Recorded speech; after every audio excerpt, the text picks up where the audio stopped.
morning, everyone. This is Dr. Cortez. And for the subject, Technology and Teaching and Learning, PCP, PEC, PCK4. We are now in lesson number 3.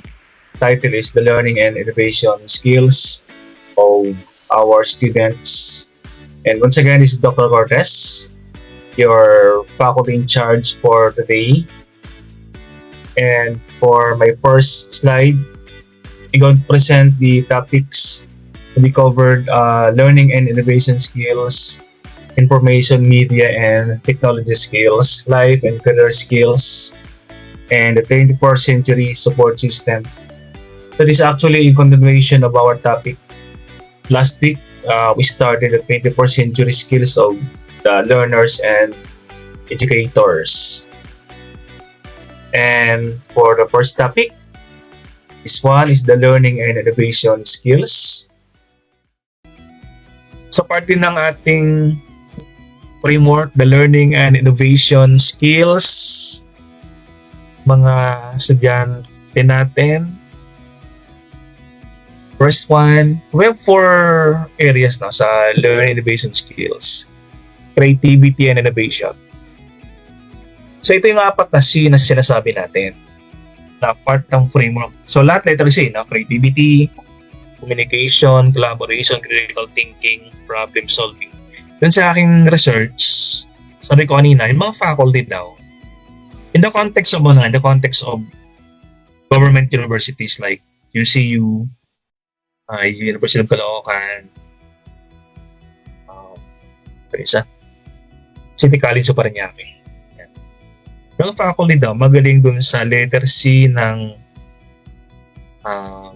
communication and critical thinking. Mga estudyante naman daw, mahina sa collaboration and creativity. Yan, that's sila mahina eh. So the first one is creativity and innovation. So, as part of the framework, students should know how to think creatively. Example, brainstorming. Mahina mga estudyante sa kanya sa thinking, thinking, sa creativity thinking. Brainstorming kasi wala masyadong brainstorming mga estudyante daw. Because especially during the pandemic, no? Kasi sa bahay, so yung kailang collaboration and brainstorming skills ay hindi masyadong na develop daw. And the creativity. Work creatively with the other persons. Ang galing sila individually, but working creative with other people, since walang collaboration lang. Ayain, yan. You tend to work individually.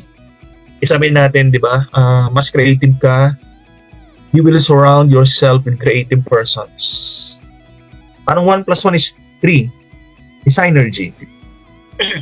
Sabi ni Steve Jobs yan, if you want to be creative, you surround yourself with creative persons.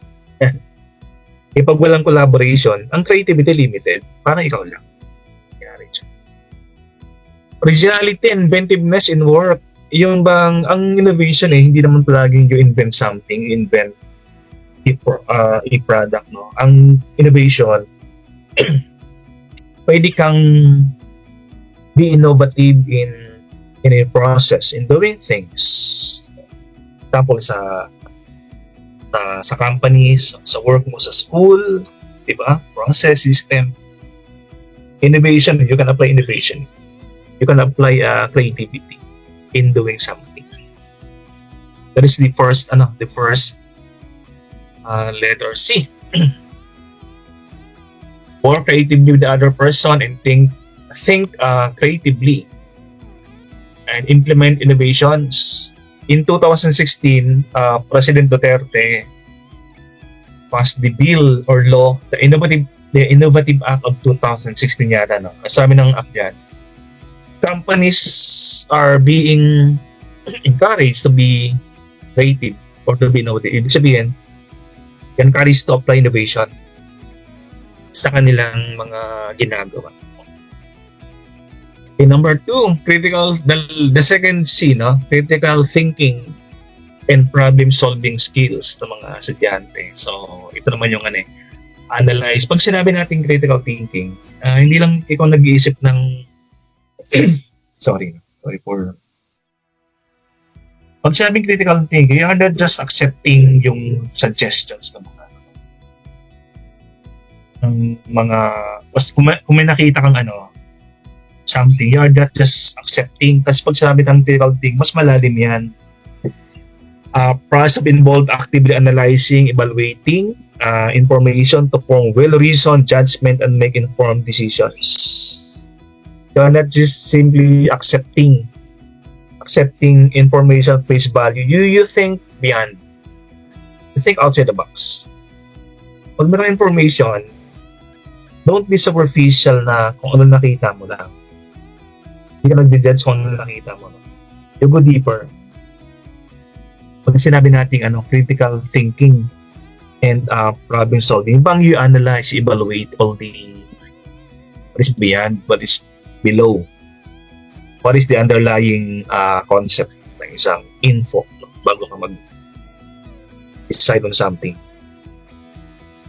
And under this one, example, critical thinking, problem solving, ito lumalabas sa board exam, pag tayo nag-thinking, pag nag-reasoning tayo, may dalawang klaseng reasoning, the deductive and the inductive reasoning. Ito yung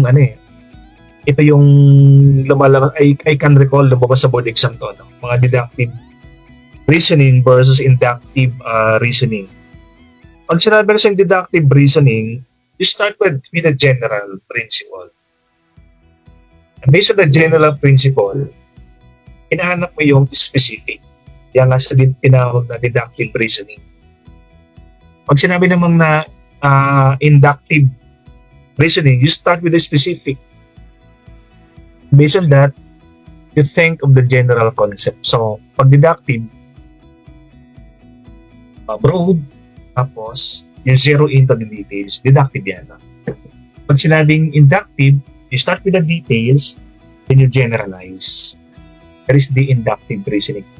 Nung basta board exam yan, I can recall, that is part of the review, mga reasoning parang sa Prof Ed siya lumalabas. Mga ganung mga line of questioning. Yan. So, part din nating critical thinking, problem solving, analyze and evaluate evidence, arguments. Diba? Parang before deciding, iniipon muna lahat ng mga related arguments, evidence, claims, belief before you decide on something. Yan.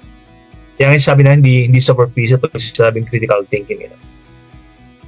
Part dito, interpret information and draw conclusion based on the best analysis. Pag sinabing critical thinking.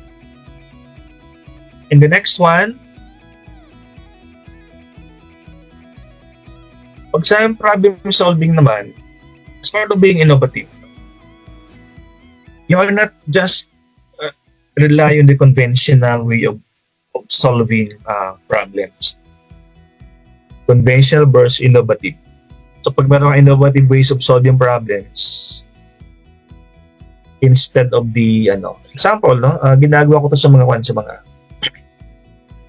when I was the dean of one university maybe 8 years ago, meron akong ginagamit na innovative way of reprimanding yung mga subordinates. Di ba ang traditional way, papatawag mo yung subordinates or students sa loob ng room, right away you reprimand, pinapagalitan mo kagad. That is the normal way, the traditional way, the old school of doing something. So meron akong innovative ways na ginagamit. Of course, this is not my own concept, hindi naman to sa hindi ko invento, but I am just copying this one, innovative way. They call this the sandwich method or the 3 C's of reprimanding students. Example, pag may pinatawag ka daw students, ang ginagawa ko, hindi ko napagalitan kaagad. Ang utang ginagawa, pinupuri ko muna. Dapat may pumasok, oy, klase mo, mag-raise mo, okay naman. Parang ganun no? You compliment. So the first C is compliment. Tatlong C ito kaya tinawag yan 3Cs or the sandwich method. Pinuri mo na. Din sa kalagitnaan, you will now reprimand. You will now confront. So compliment, then confront. So na ginawa natin, pinuri mo muna, kinompliment, then iko-confront mo na sa ngayon doon sa kanyang maling ginawa. Sa pangatlong C, compliment ulit. Example, magtapos na kayo mag-reprimand, iko-compliment mo ulit siya. Pupurihin mo ulit. Kaya tinawag sandwich method Kumbaga, yung confronting na sandwich ng compliment sa una and compliment sa uli. Kaya tinawag sandwich method. So, hindi masyadong malakas ang impact kasi we're dealing with the students. Pag pinagalitan mo, you don't know what is the impact sa kanya. Baka may gawing may gawing masama. Diba? So, pag puro confront, yung impact mas malaki kaysa sandwich method. That is solving problem. Innovative ways of solving problems. Now, let's go to the letter C. O sabi ko kanina, mga learners natin, dun sa aking dissertation, learners are not good sa communication and collaboration. Magaling sila sa creativity, technical sides. Pero sa communication, hindi na sila masyadong magaling. In the context of my dissertation to in the context of my research to siyempre pag sinabi natin research, meron sa scope. Hindi naman lahat. Example, yung research ko focused on government school students, local government. So, hindi sila private students. Mga scholar ng bayan sila government. Sa the collaboration, the learners should articulate effectively using oral, written, and non-verbal communication. So, hindi lang, siguro magaling sa written. Sabi naman ni Gardner, di ba? Ito si Gardner naman sa board exam. The multi-intelligence theory of Gardner. May mga estudyante magaling sa verbal, magaling sa oral communication, sa written, sa verbal communication. Okay. So the students should not only be good in oral communication, at magaling din sa writing, sa written communication. So mga variety of forms, no? Now when it comes to, we are talking about technology, we can communicate through texting. Kumbaga, the students should know later on what is the best form of communication. Kasi may mga communication na maganda siyang i-transfer through emails. Yeah. So different verbal communication. So communications, siyempre pagpakuli tayo, ang communication natin to inform, diba? To instruct, to motivate yung mga estudyante natin, to persuade. Yan. Dapat magaling tayo dyan, no? Pag-motivate, instruct, to inform, to persuade mga estudyante natin. Ayan. So dapat meron tayong ganon. Mga estudyante natin meron din ganon dapat. Lateral communication. For example, communication with your classmates, with your peers, communication with your superiors, teachers. And the next one, students should know how to collaborate. Collaboration with the other person. Work effectively and respectfully with diverse teams. Yan. Kasi mga Pilipino, mga Pilipino, mahihain tayo Meron tayong hiya system. Kapag may ibang example, bagong classmates, bagong kasama sa work, employees, no? Mga Pilipino to much more if ibang lahi. So, nahiya tayo makipag-collaborate. May mga estudyanteng students who are introvert. Yung bang they want to go solo. Diba? Reporting, sabi ni isa Sir, wag mo lang i-group sa wag mo i-group sa lalaki, sir. Pag wala, kahit solo na lang ako. Sometimes, may mga estudyanteng they don't want to collaborate with other persons. Kasi hindi lalaki, babae. No? Or meron sila mga, ang ginagawa ko, no? Pag, example, reporting. Or reporting or grouping. I don't allow them to form their own group. Pag nag-form kasi mga yan, chances are, pipiliin nila yung mga kaibigan. Merong matitirang walang kagrupo. Kawawa naman. So, ginagawa ko dyan, alphabetically, para walang bias. May nag-request, sir, pwede bang i-group maulan sa kaibigan ko? Ay, naku, hindi ko ginagawa yan. Kung sinong hindi mo ka-vibe, sumpa ang ginugrupo ko sa inyo. Kasi they should know collaborate. Hindi lang naman, kasi later, pag nag-work ka na sa isang company, hindi mo nakasama yung kaibigan mo, di ba? Bagong co-employees, bagong kasama ang makakatrabaho mo. So, students should know to collaborate with different types of personality. Gender, lalaki, babae, ibang section, di ka vibes, nako. Sa mga companies, ginagawa din namin yan, no? Kasi later on, collaboration, example, sa isang university ko, pag nag-team building kami, hindi magkaka-department, magkakasama sa isang room, iba-iba. Pag may activity, halo. Minsan nga sa isang company ko dati, no? Team building, this happened maybe 20 years ago. 20 years ago. Kung sinong kaaway mo o hindi masyadong kabate sa loob ng school, yun ang ginagawang roommates. Example, narinig ng dean, no? Dean namin, dalawang faculty, hindi masyadong nag-uusap. Yung ginagawa niya, yung dalawa, ginagawang roommates. So, di don't have a choice, kundi mag-collaborate.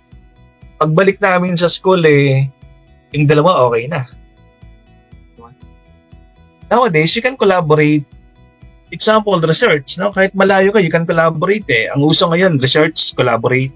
Example, we have itong ginagamit nating platform, MS Team. You can collaborate with other people. Kahit hindi ka magkasama physically. That is the beauty, that is the feature of MS Team. Diba? Pwede kang magdagdag, pwede kayo magkasama. Matalang dati, pag may gawin yung research, mag-overnight kayo. At i-combine yung ginawa nyo, no? Kaya hindi na. You can do collaboration kahit magkalayo kayo kasi mayroon tayong MS Team na ginagamit. We have the platforms na ginagamit. Ayan. Okay, so let's move on. Okay ba kayo? You can have a water break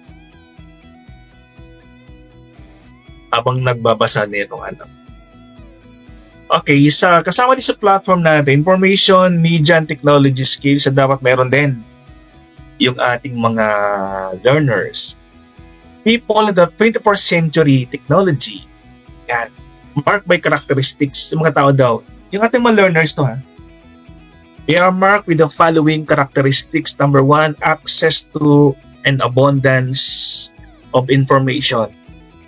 Ako po, ang sarap nito, no? By the way, if you have not heard this one, ang age, di ba mayroong Stone Age, Ice Age, Metal Age. Yung age daw natin ngayon tinatawag na Information Age. Information Age. Sa dami ng info, at the tip of your hands, at the tip of your finger, no? Nasa dulo ng finger mo yung mga info, ang dami, no? Abundance of information. Kaya ngayon, mga teachers tulad natin later on, no? Hindi na tayo nagtuturo sa kanila, we are now just facilitating. Hindi natin tinuturo knowledge sa kanila. Okay? Ganun siya nga, we don't spoon feed to them the knowledge. Hindi na tayo, ganito yung history, hindi na. Ang binibigay natin siya ay yung link na lang. Kung saan magkikita yung info. Sa ating role, taga-facilitate na lang tayo. Hindi na tayo taga-bigyan ng knowledge. The question is, ngayon, sa sobrang dami ng information daw, the question is, paano nila magagamit? Saan nila gagamitin yung information? How to use the info? Yun ang ating role taga-facilitate. Sabi ko nga mas marami pang alam mga yan sa atin kasi tayo nagtatrabaho, isang araw, we're working. Kasi dyan hindi nagtatrabaho. So they have all the time to browse the internet. Maghapon, magdamag. You can imagine it, no? Maghapon, nagbabrowse sa internet. Magdamag, nagbrowse sa internet. They have all the time Tayo, babrowse lang tayo sa internet pag meron tayong time. So paramihan ng browsing hours, mas marami yung mga estudyante. Kaya ang dami nilang mas nakikita. Secondly, rapid changes in technology tools. Ang bilis. No? Dati ginagamit natin Skype. We started with using Skype. Ngayon, hindi na. Zoom. And later on, hindi na tayo gagamit ng Zoom. May ibang mga technology na gagamitin. We are now using Grammarly. Ngayon, iba na rin ginagamit tayo. We are using Turnitin. We are using Philbot. We are using ChatGPT. No? So, meron tayong mga apps dati na hindi na natin ginagamit. Dati we download. Dati we watch movies. Ngayon, tawag dito? Sa Netflix, no? Yung streamline na yun pa. Yung mga movies, no? Hindi na tayo nag-rent. Yan. Number 3, the ability to collaborate and make individual contributions on an unprecedented scale. Ayan. So, kaya nga kahit sa bahay ka, working from home, you can do your work, di ba? You can still collaborate with other people. Kasi time will come, right? Sa akin, I'm teaching sa grad school Ateneo di Cagayan. I'm teaching changes and innovation na subject sa mga Doctor of Business Administration. Sabi ko sa kanila, I share to them na time will come, more people will be working at home. Ay isang challenge sa isang company how to manage those people working from home. Kasi they can work from home, they can still collaborate. May mga tao mas productive pag nasa bahay daw sila. Kasi nga, take this from an example, no? Taga-Fairview, Quezon City ka, you're working at Makati. You will travel for 2 hours one way. Pagdating sa Makati, sobrang toxic na, no? Parang hindi ka na masyadong productive, pagod ka na. May mga taong pag-ising sa umaga, habang nagko-coffee, nagtatrabaho na. So umaga, mas fresh pa yung mga utak nila. So mas creative daw sila, mas productive. They can collaborate more. Okay, no? Now, under this topic, take note guys, no? Nasa framework pa rin tayo ng P21, Kasi itong information, media and technology skill is still part of the framework. And under this one, meron tayong information literacy. Example, access information efficiently and effectively. Yan, mga students natin literate pagdating sa information. Yung tamang oras, yung bilis pa. Yung bilis ang kanilang pag-download, pag-access sa mga ng mga info. And siyempre dapat yung mga sources effective.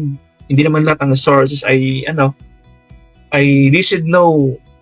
One of our rules is to tell them ano mga sources ang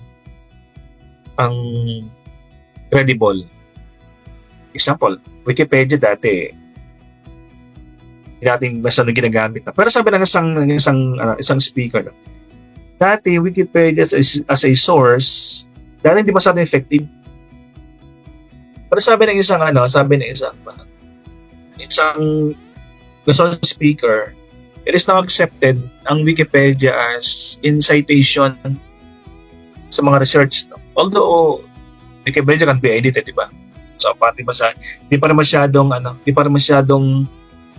credible yung mga nakalagay sa Wikipedia. I don't know with you guys, no, kung you are relying on Wikipedia, pero ako Mas I prefer mga sources na nasa journals.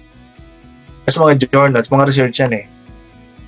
Kaysa mga tulad ng mga sinishare ko sa inyo. I always hear from a research coming from a journal. Kasi nasa journal, mas latest kaysa mga books, di ba? Number 2, media literacy. Learners should be literate hindi lang sa information but the media na ginagamit. For example, understand both how and why media messages are constructed and for what purposes. Different media have different functions na ginagamit. Tapos sabi ko kanina, email ay may gamit. Of course, we don't use email sa lahat ng mga advertising natin. May gamit ang email eh. Example, an email I are only use if you want pag professional correspondence, email ginagamit natin eh. Pero pang message na hindi naman masyadong professional looking, we can have messages na ginagamit. Okay, and also part ng media literacy, yung paggamit ethically ng mga media and communication. Example, understand and utilize the most appropriate media creation tools, characteristics, and convention. Yung cellphone, gamit ng cellphone, yung cellphones, iba, pwede mong gamitin, pero sometimes iba ginagamit siya unethically. Example, cyberbullying, di ba, using cellphones in cyberbullying. Estudyante, I have students na resorted to cyberbullying na she did not know the consequence of her posting sa SOCMED. So she was accused of cyberbullying. The next one, the ICT literacy. So pag sinabi natin ICT, by the way, Information Communication Technology literacy.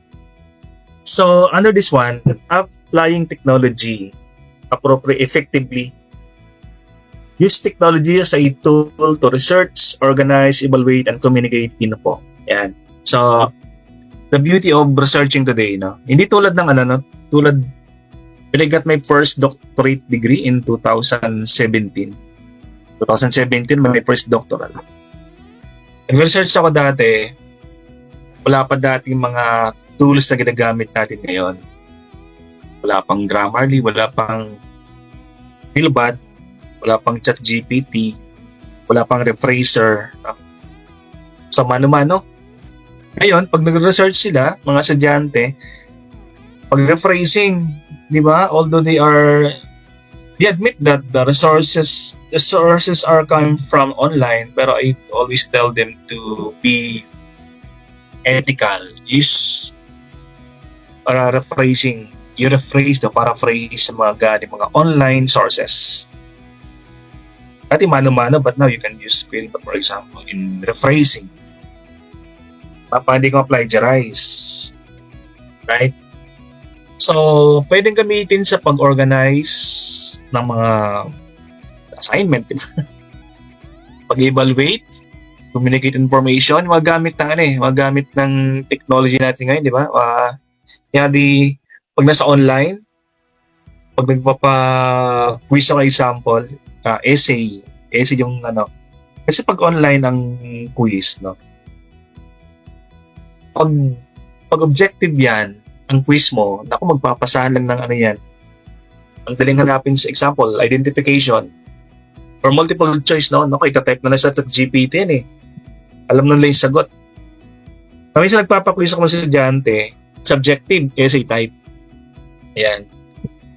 Okay? Pero meron din, siyempre, essay type, they can always download from the internet, Halatang-halata yung mga essay na galing sa internet, minsan maganda magpa-exam, filling the blanks, Yung magsusulat ka magsulat ka ng paragraph, tapos missing yung isang word. Yan. Minsan hindi nila hindi nila magawa.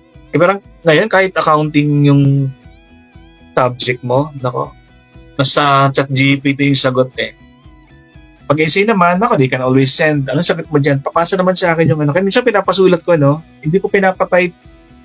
Hindi type-written yung ano eh, yung aking mga essay type. Handwritten talagang pinapagawa. Kasi pag type-written, dinadown nila sa internet, tapos pinapasa sa mga kaibigan, then konting rephrasing. Ang ginagawa ko, ano lang, handwritten. Pag handwritten kasi, although kahit galing nyo sa internet, at least nagsulat sila, at least kahit pa paano may naintindihan sila. Yun sa kanilang sinusulat. Pero pag downloaded, hindi na binabasa yun eh. Pero pag pinasulat mo sa yellow pad, then take a screenshot na inyong essay, then submit to me. So they are forced to write, and kahit maliit lang, they could understand kahit kunti lang. Dun sa kanilang sinusulat. No? Okay, so let's move on sa ating next slide. Life and career skills. Ito mga soft skills na dapat meron yung mga estudyante natin. Hindi lang to mga cognitive, hindi lang to academic. Kundi life and career skills na dapat meron din sila. Diba? Outside the school na mga skills nila. Okay? So hindi lang to paggawa ng content, kundi when they go outside the complex life and work environment, magtatrabaho na sila. Diba? Hindi lang kasi pag-graduate sa university, sometimes sa mga estudyante, pag-graduate ng senior high school, hindi na nag-university, tatrabaho kagad. So paglabas nila, outside the school, they will now be working. Ayan. So meron siyang work and life career skills. Example, flexibility and adaptability. Adapt to varied rules, job responsibilities, schedules, and content. Kaya sabi ko, pag may klase maagang-maaga, like 7 o'clock in the morning, I'm very strict pagdating sa attendance. 7 o'clock, 7:15, nako, late ka na yan. Will be marked late na.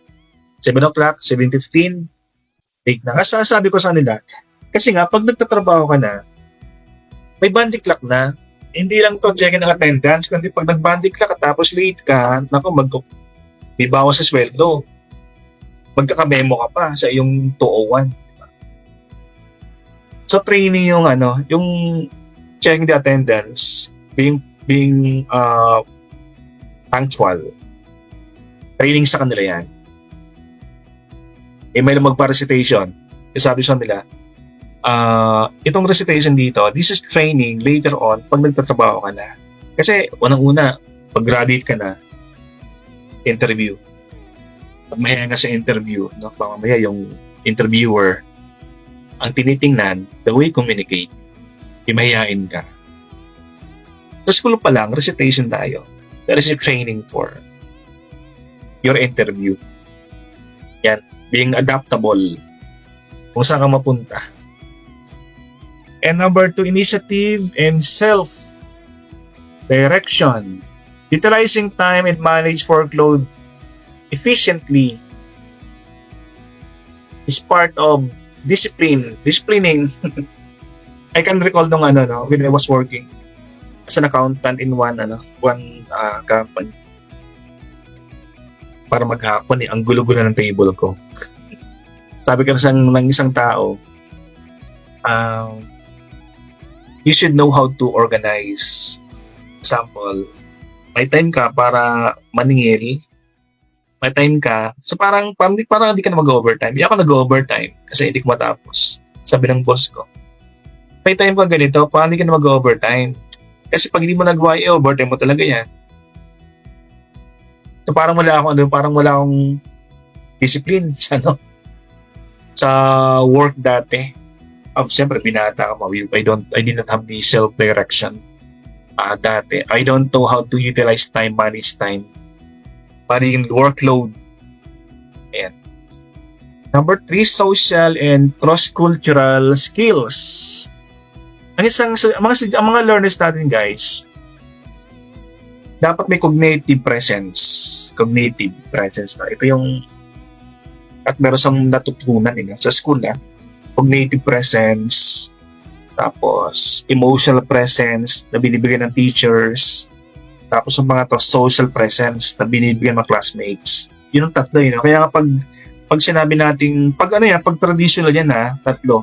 Cognitive, social, emotional. Now, pag online, ang kulang, yung social presence. Kasi wala siya namang classmates na nagkakasalamuha. Pero number 3 natin, sa ating mga life and career skills, they are trained in socialization. Kasi sabi ni Maslow, ito si Maslow na naman, si Maslow, kasama rin sa board exam to. Sabi ni Maslow, may 5 needs ang mga individuals. Siyempre, physiological needs pinakauna, safety and security, ang pangatlo, social needs. We cannot survive without social needs. Sa mga estudyante natin, later on, magtatrabaho ng mga yan sa Pilipinas and abroad. And social needs nila and cross-cultural skills should be honed right away habang sila nasa school pa. Hindi yung kinabukasan yung interview, ngayon ka magpa-practice. Di ba maganda yung sa school pa lang, tinetrain na sila sa recitation para hindi masading mayain. Parang ka ng social needs and cross-cultural skills. Di ba? They should understand how to collaborate, communicate with different nationality. Iba-ibang, ito nga sa Pilipinas lang to taga-norte ay iba sa taga-south. Pero they should know how to understand yung mga classmates. How much more pag nagtrabaho na sila.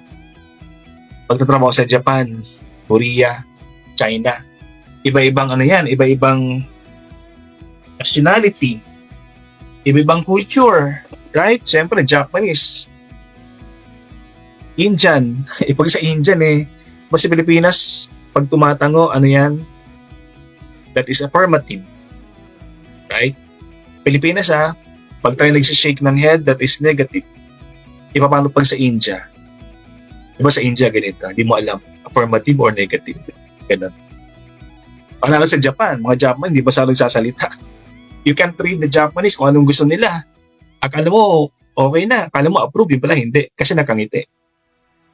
Yun pala hindi. Di ba? Number 4, productivity and accountability ng isang estudyante. Work positively and ethically. Yung kanilang work, dapat if they are doing something responsible, they should own the process. Yung kanilang ginagawa ay dapat ay talagang hindi lang to ginagawa kasi may grade, but they should own the process. They should be accountable din sa kanilang ginagawa, di ba? Para pag nagtatrabaho na sila, they should own the process. Right? Example, under productivity and accountability. Product result, work positively and ethically, multitasking, manage time and project effectively. Ito multitasking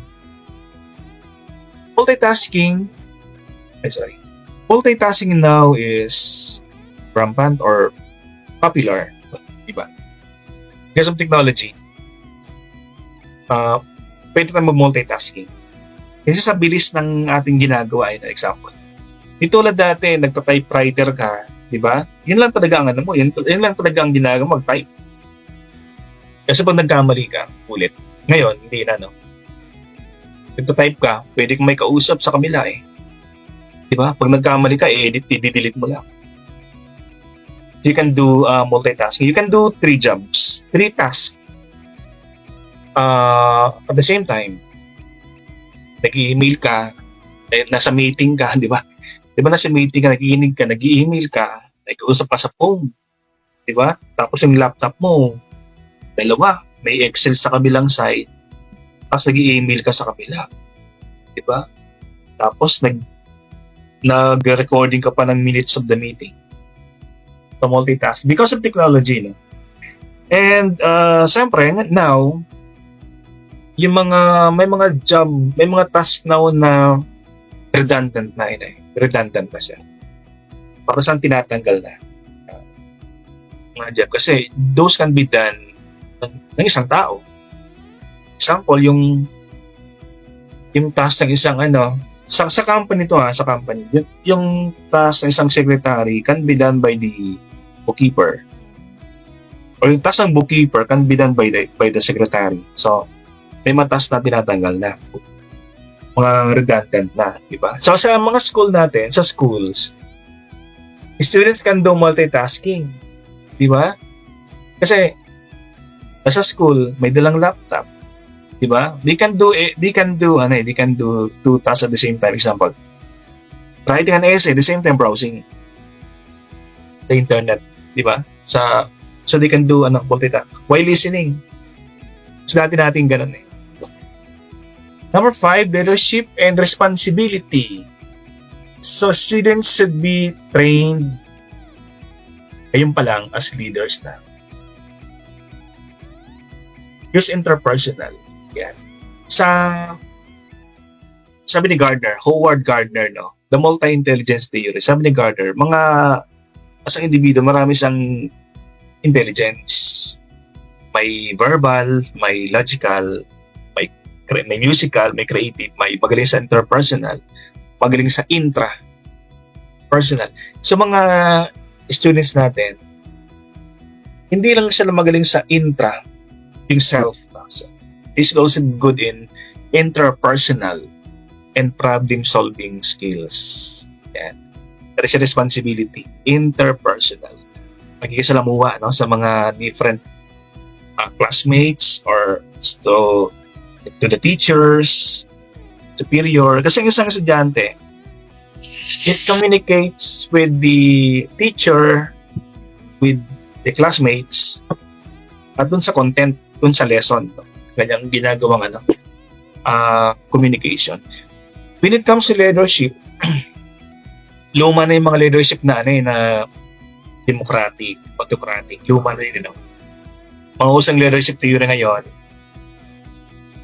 transformational, transactional, visionary leadership, mga reflective leadership, yan, mga delegative leadership, yung mga usong ngayon, leadership. Pero ang gustong leadership yung transformational. Our students should be trained na hindi makasarili. Okay?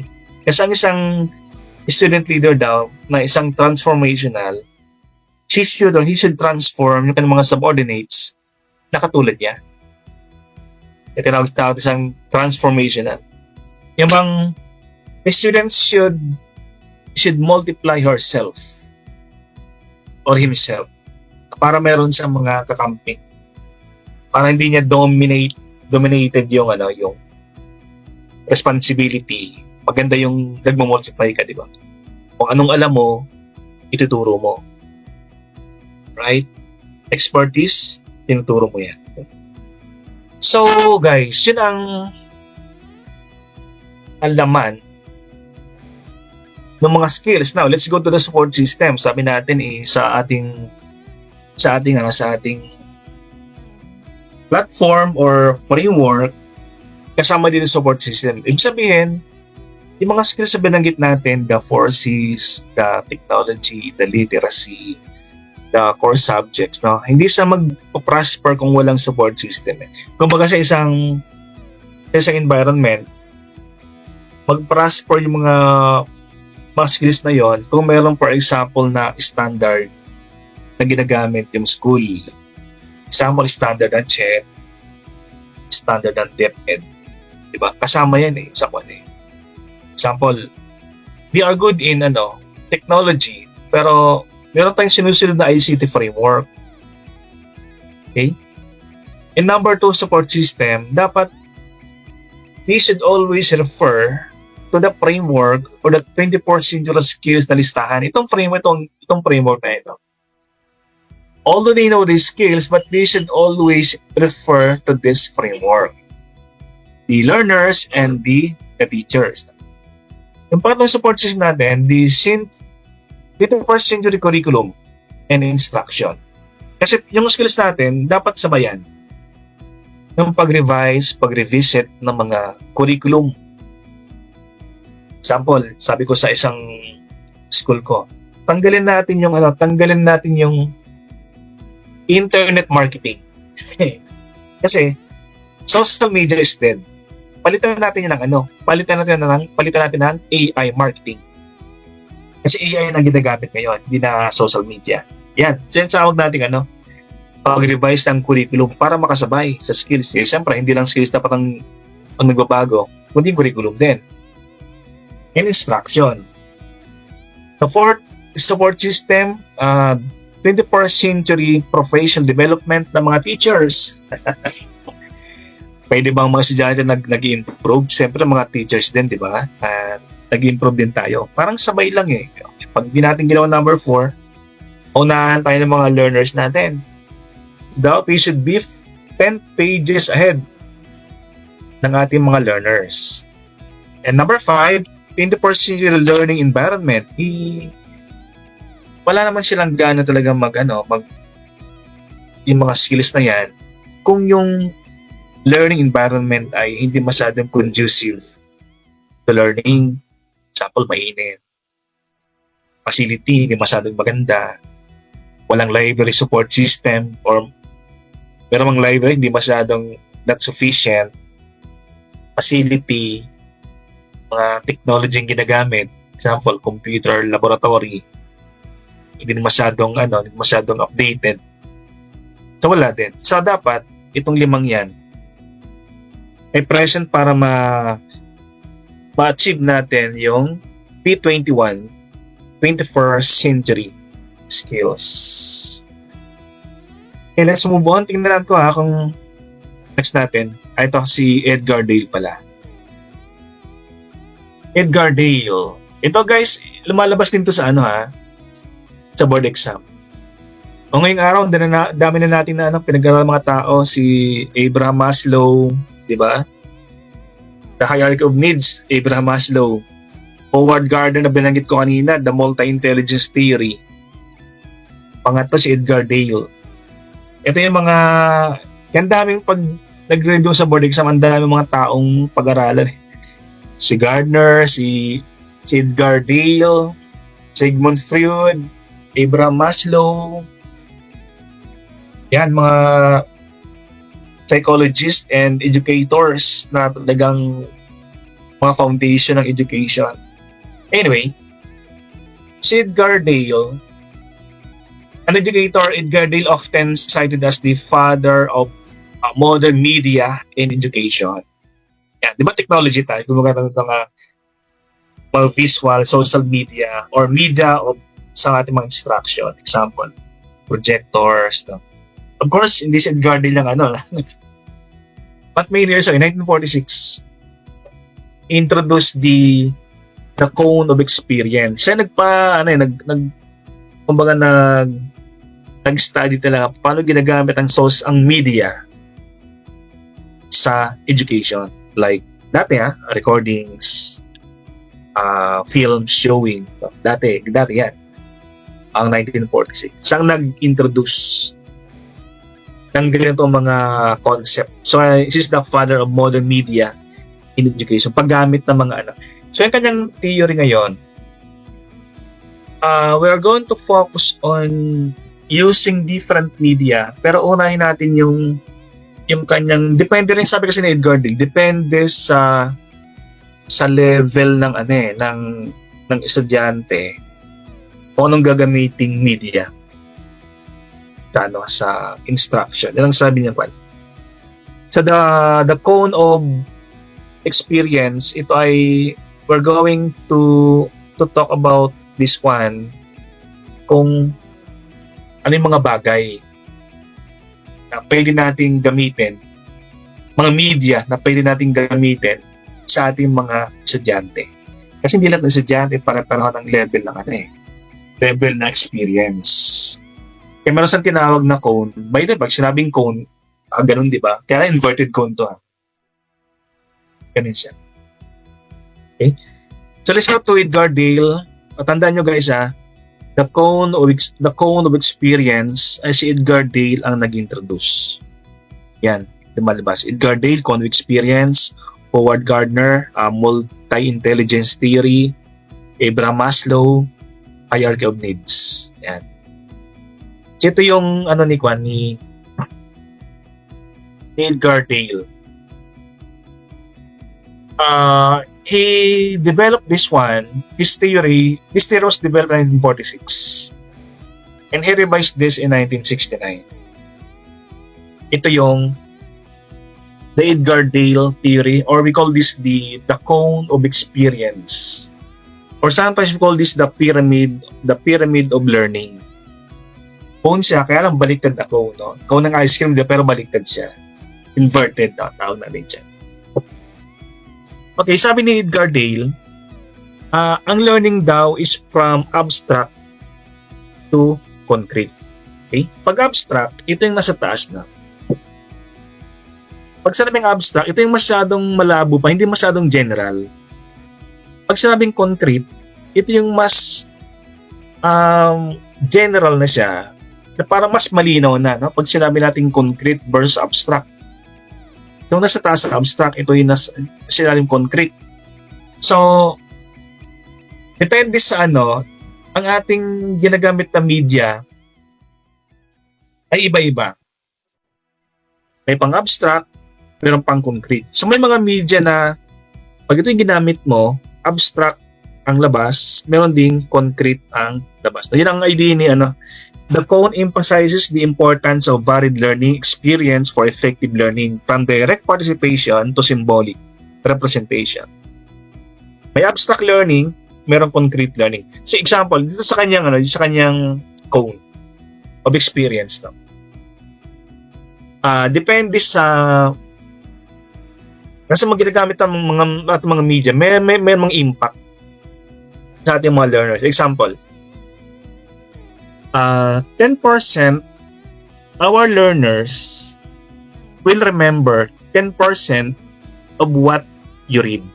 Pagbasa daw, pag nagbabasa mga learners natin, 10% ay natatandaan nila. Pagbasa lang Ibig sabihin, abstract yan. Kasi, yan ang pinakamababang pinaka-abstract na learning, yung reading lang. Kasi pag reading lang, 10% lang ang iyong naalala. Okay? Samantalang pag narinig mo, 20% ay naalala. So, ibig sabihin, mas magandang nagkakwento ka, may mga learners na mas magandang kinakwento sa kanila kaysa binabasa nila. Kasi pag kinakwento sa kanila, 20% ay natatandaan nila. Right?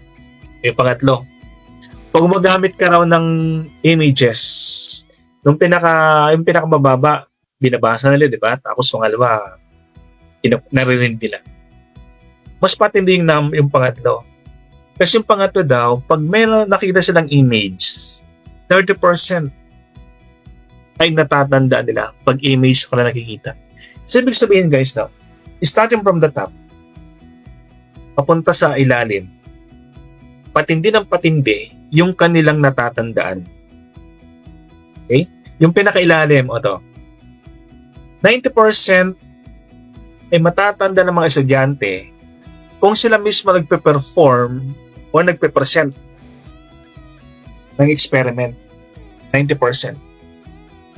Ibig sabihin, pababa, pag sila nagpag-simulated, pag-design collaborative, pag sila nagpa-participate, hands-on, mas natatanda nila yung knowledge or yung concept kaysa binabasa. So, ano implication natin sa ito? Mas magandang mga learners natin ay nagpa-participate o sila nagpe-perform doon sa experiment, for example, kasi 90% ay matatandaan nila kaysa binabasa lang. Okay? Yan ang idea and theory ni Edgar Dale. Now, ito naman, application we can divide this one, yung cone of experience ni Edgar Dale, we can divide this into 3 major areas. Kasi di ba sabi kanina, he introduced this cone in 1946. But in 1969, nirevise niya yung kanyang cone of experience. So in the last edition of Audiovisual Methods in Teaching 1969, Dale integrated categorized learning experience into 3 modes. In 1969, hinati niya na yung kanyang cone. Hinati na into symbolic experience. Pag sabi symbolic, learning through abstractions. Ito yung reading, hearing, and images. No? Yung pangalawa, iconic experience. It's being learning through observation. So pag rinig lang nila, mas bababa. Pero pag ina-observe nila, mas matatanda nila. Yung pangatlo, direct purposeful experience. Learning by doing. They can recall, mas na-absorb nila ng knowledge kung sila mismo ang gumagawa. Okay? So, ang hierarchy, pag pinapakinggan o nababasa, mahina ang retention. Pag ina-observe nila, medyo malakas ang retention. Pero pinakamalakas, pag sila mismo ang gumagawa. Direct purposeful experience. Yan ang idea ng cone of experience. So, itong pinapagawa natin sa mga estudyante natin. Hindi palagi pinapabasa natin sa kanila. Hindi palagi sila nag-observe lang. Kundi, ipagawa natin sa kanila. Para yung knowledge ay mas, yung pag-embrace ng knowledge, retention ng knowledge, mas matindi. Pag direct or concrete ang experience. Okay? So this one is from the research done by Lee and Reeves in 2007. Yeah. So I extracted this one from the research, no? Lee and Reeves, 2007. Okay, so ito ngayon sa ating teaching, proposed media cone of abstraction. So anong application ng kay ni Dale Cone sa ating mga prop ngayon? Ito na, proposed multimedia cone of abstraction. So gagamitin natin daw, pag symbolic kasi, example, image, no? Mahina yung retention eh. Abstract lang yan. Pag sarang abstract, hindi masyadong malinaw. Diba? Ang symbol, gawin mong text para mas malinaw sa estudyante. Right? Pero pag text, mas malinaw daw pag narration ang ginagamit natin sa kanila. Then from narration, mas malinaw pag non-verbal audio yung naririnig. Okay? An image. An video. Pag video, mas malakas ang retention kaysa picture lang. Kaysa image lang. Video, no? Pero ang pinakamaganda, yung virtual reality na gagamitin natin sa kanila. Kumbaga, meron akong estudyante sa I have a student in my university, doctoral student to, no? Doctoral student. He proposed to me a LMS, Learning Management System, na virtual. Kumbaga, hindi ko siya subukan, but he was explaining to me na yung kanyang LMS, yung estudyante parang papasok virtually sa isang room. For example, virtual university. Virtual university, no? Tapos ang mga estudyante, papasok kunwari sa gym, papasok sa canteen, papasok sa room. Yan ang ginagawa nila, no? As if, totoong university. Pero virtual lang siya. Parang virtual reality lang siya. Ganun nangyari sa kanya. So, iba siya sa mga elements ngayon na one-dimensional lang. But, masyado kasing mahal yung niya, kaya I was not able to propose sa university yung kanyang product. Yeah. So siya, American, no? American siya. Student pa sa doctoral. Anyway. At then cone experience. So ito, no, yung verbal symbols, ito yung kanyang hierarchy. Kumbaga pag verbal symbol, mas abstract, hindi masyadong malinaw, no. Kumbaga mga learners natin, hindi masyadong matututo pag verbal ang symbol. Example, sound lang yan eh. Okay? Na mas matututo daw siya pag visual symbol. Example, words or letters daw. Isang visual mas maganda kaysa verbal. Yung next level, medyo hindi na masyadong abstract kasi nga recordings na radio and pictures ang ginagamit dito, no? And sa number 8, ang idea dito guys, no, ang motion pictures or educational TV ay mas magandang gamitin kaysa photo. Kasi ang photo is not moving. Ang recording, narinig mo lang siya. Ang radio, narinig mo lang siya. Pero pag motion picture, may sound, tapos mayroong motion, may images. No? So, mas maganda siyang gamitin. Sa video presentation, mas magandang gamitin kaysa radio presentation. And educational TV. Kaya nga sa mga elementary, di ba? Dati walang TV. May started schooling, walang TV talaga. No? Pero magandang gamitin kasi ngayon. May mga educational television, example, science. No? So, mas matututo ang mga estudyante. Then, the next level, exhibits. Exhibits dito na. Exhibits, the sixth level of Dale's Cone of Experience. Ito ay hindi na masyadong abstract kasi nakikita na natin. So parang slowly nagiging concrete na pag-exhibit. Hindi tulad dati na recordings lang, motion picture. Parang pag TV kasi or movie, parang abstract pa rin siya kasi hindi ka makarelate. Hindi mo siya nakikita in person. Pero pag-exhibit daw ang ginamit natin sa mga as mode of instruction, mas concrete na siya kaysa movies and images.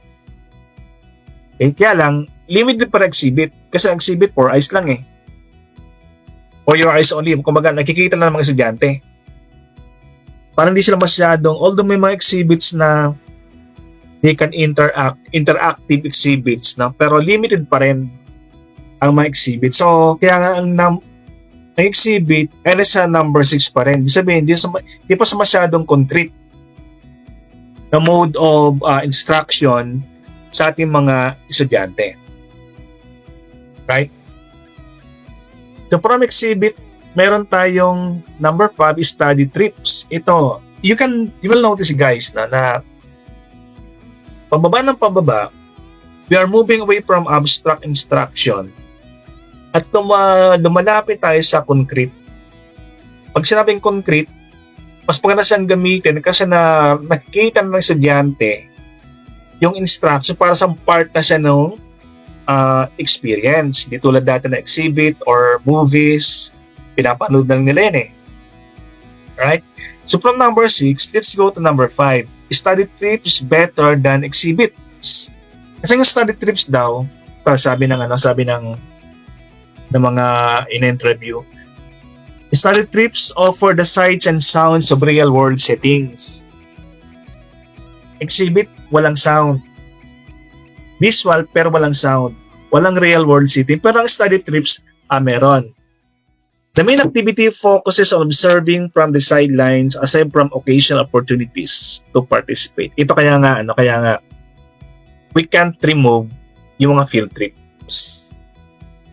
At kahit dito sa BMC, no, may mga field trip mga estudyante dito eh. Example, last time we went to Ilocos. Para siyang almost 3 days na study trip. Kasi nga, mayroong benefit ang field trip or study trip na ganito.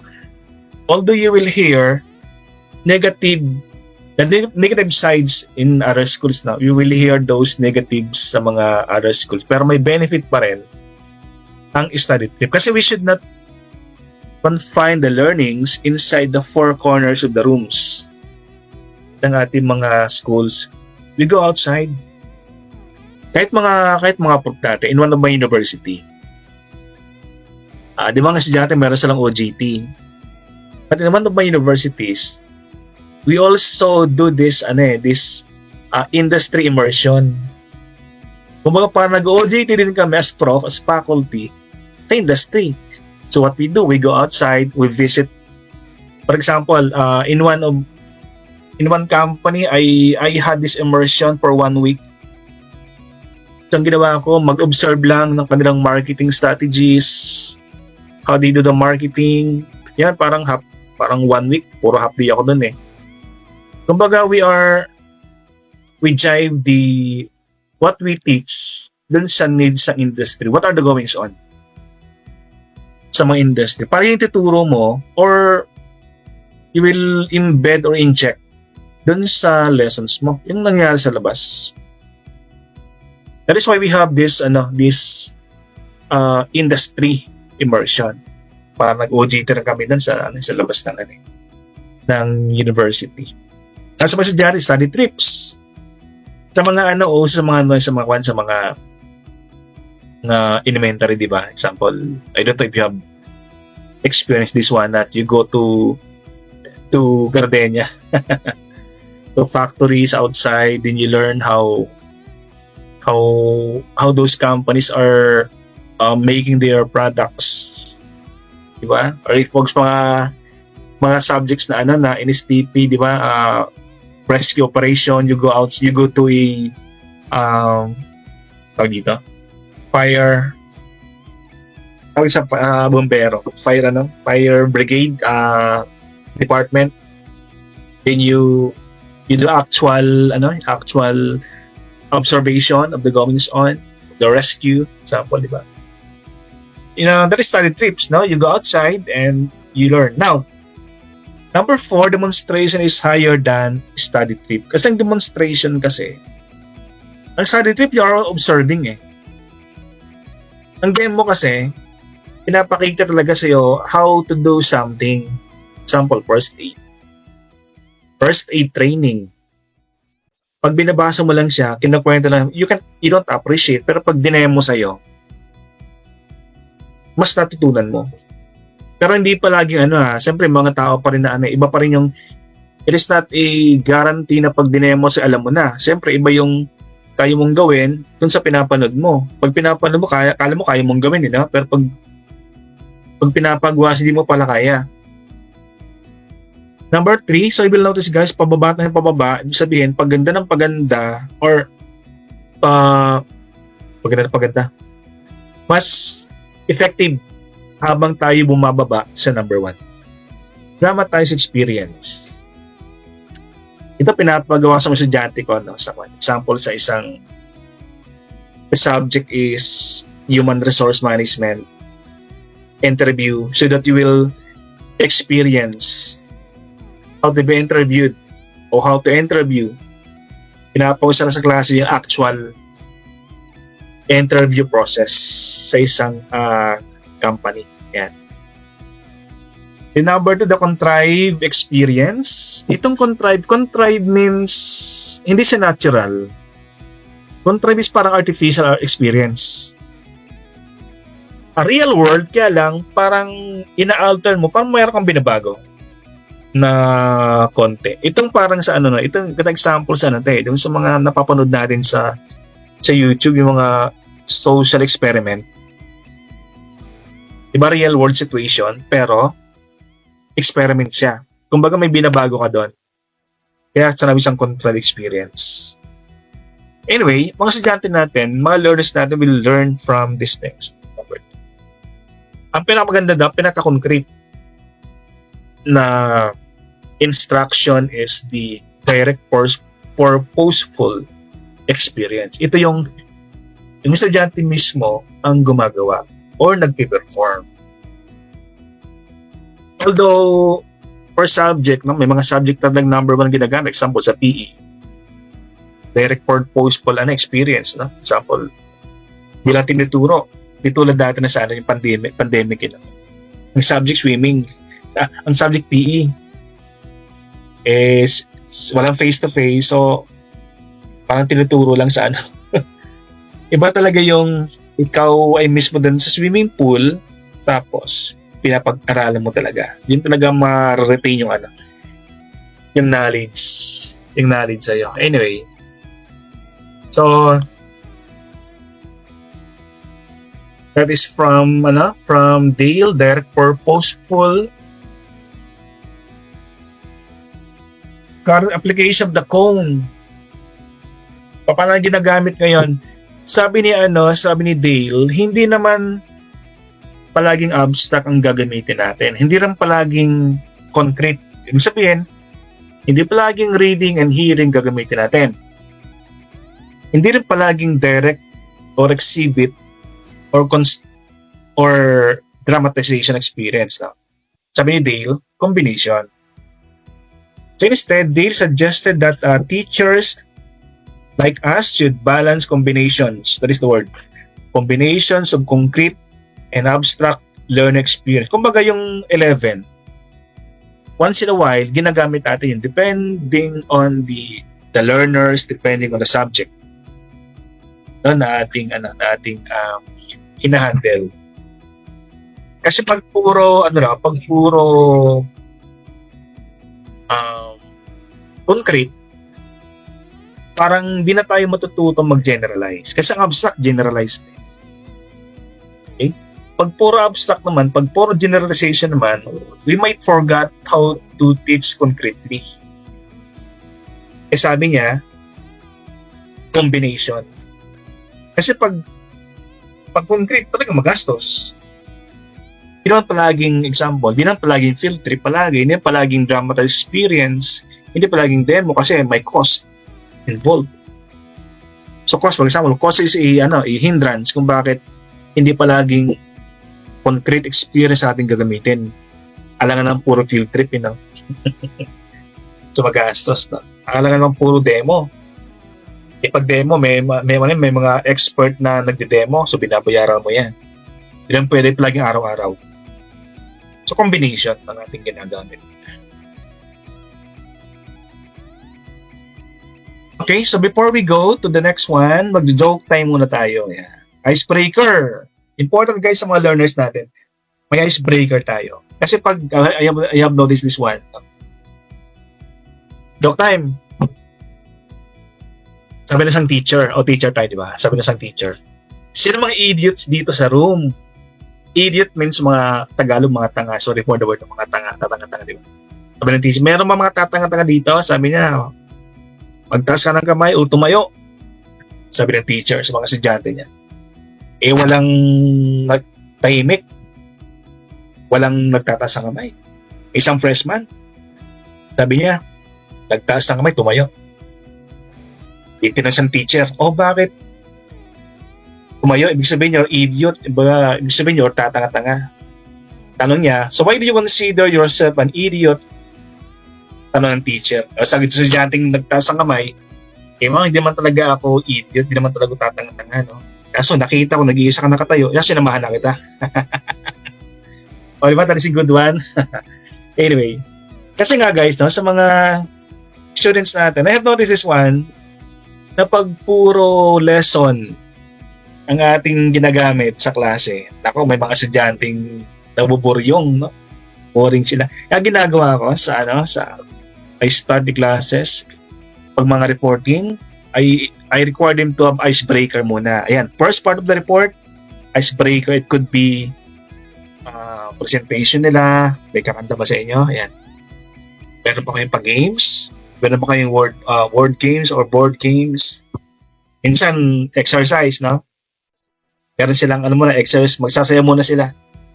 All the class para siyang, muna exercise, sayaw muna, parang Zumba. Yeah. Before they start. Kasi nga, important yung yung hindi monotonous yung klase natin. Alright, so after Edgar Dale, I will introduce you to Jerome Bruner. So ang kanyang theory is the Bruner's three-tiered model of experience. So Jerome Bruner, this is Jerome Bruner, no? It is the actual Jerome Bruner. Harvard psychologist, he devised his own version of the cone of experience. Kumbaga ginamit ng Bruner yung theory ni Edgar Dale. Yan, nirevise niya. Ang kanyang ginamit, tatlo lang. Threefold lang. Parang sinimplify niya, parang pinagsama-sama niya. Ang tawag yun sa threefold analysis of experience or the three-tiered model of experience. Where he points out that every area of knowledge can be presented and learned. Yung kanang kay Dale kanina, kay Edgar Dale, parang those can be presented daw, sabi ni Bruner, in three distinct steps as follows. Yun ang sabi ni Bruner. Unang-una, inactive. So ang learning daw, every area of knowledge can be presented and learned through inactive. Ibig sabihin, through action. Through a sequence of action. Matututunan mo through action. O pwede ko sang ituro through action. Kaya tinawag sa inactive. Yung pangalawa, knowledge can be learned and presented through iconic. Pag sa iconic, through a series of illustrations. Yung una, action, di ba, i-act mo. Yung pangalawa, i-illustrate mo para matutunan ng mga estudyante. Yung pangatlo, symbolic, through a series of symbols. Ayan. So, action, i-action mo yan, ha? Gagawin mo talaga. I-illustrate or i-demonstrate mo or symbols. Siyempre, ang pinakamaganda dyan, inactive. Kasi yan, tinuturo mo through action. Kumbaga, ang pinakailalim dyan, the base is the inactive, yung gitna iconic, yung pinakamataas symbolic. Sabi na. So, what we have here is we simplified yung theory ni Edgar Taylor. Okay, unang-una. According to Brunner, children actively engage with learning in a way that corresponds to the level of their cognitive development. Pag sa cognitive, yung intelligence nila, So therefore, in order to maximize the learning experience, educators should focus on optimizing the mode of presentation rather than the content. So sabi he argued na pag nagtuturo tayo, hindi palagi yung content or laman ng ating tinuturo, but important din how we present. Kasi maganda ang content, kaya lang hindi ma-present ang maganda. So hindi rin sa magkukuha ng estudyante natin. So the manner we present, yan ang kanyang theory. So Brunner believed that children can learn complex topics and then even adult learners can learn new concepts. If the presentation method is arranged in 3 stages, inactive, iconic, and symbolic. Once again, pag inactive, ina-act. Pag iconic, ina-illustrate. Pag symbolic, or using symbols. Yan, no? In the first one, inactive representation. So first, we learn through inactive representation or hands-on. Pag sinabing inactive, we create, we perform, or hands-on action. This happens in hands-on experience, ideally with real-world applications like, ito yung example, pag mga PE, pwedeng ginagamit ito ng inactive representation. Example, sa mathematics. To divide 4 by 2, 2 students learn to cut a cake into 4 slices. So in action, hindi to verbal, hindi to board. Okay? Hindi tayo gumamit ng symbols, tayo gumamit ng numbers. Tayo gumamit ng words. Actual. Cake. Parang Montessori na. Montessori style. So each can eat one now and bring home later. Okay? So action, no? Ginawa yung pag-divide. Kaya tinawag natin siyang inactive. And the second one, iconic representation. Pacheck ko lang, meron bang viewers dyan?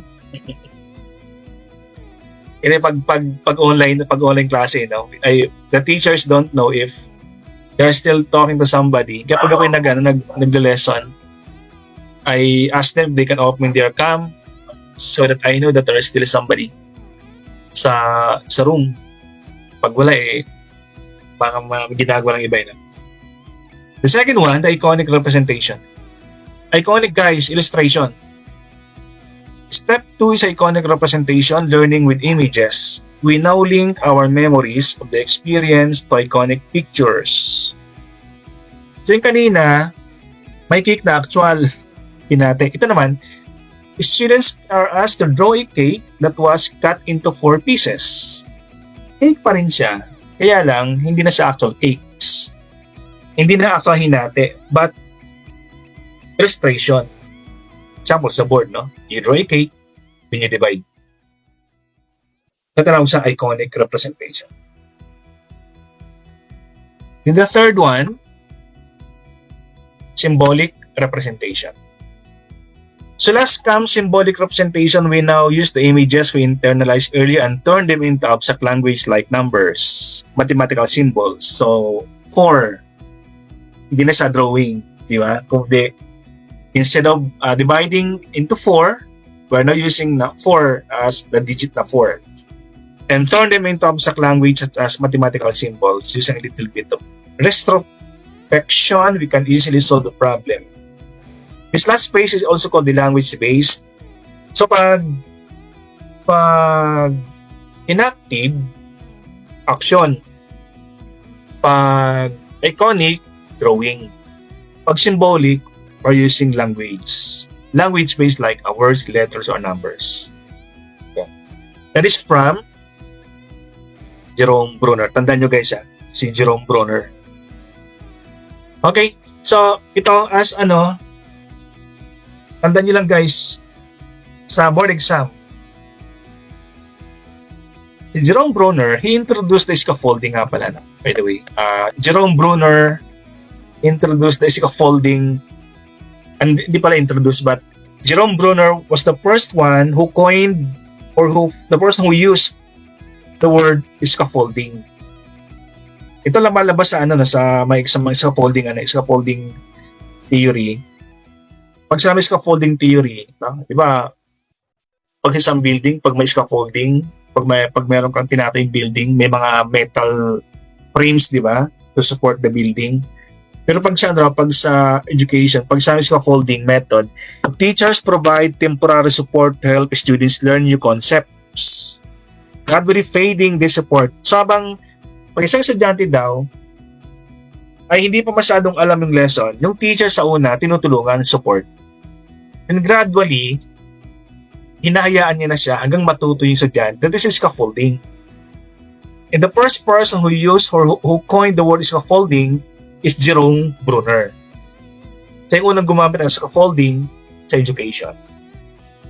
And dito, remember this guys, itong tatlong to, lumalabas sa board exam kasi ito. Some of the first one, yan si Edgar Dale, ang kanyang theory, the cone of experience and the pyramid of learning. Jerome Bruner, kanyang theory, the three-third model of experience, yung inactive, iconic, and symbolic.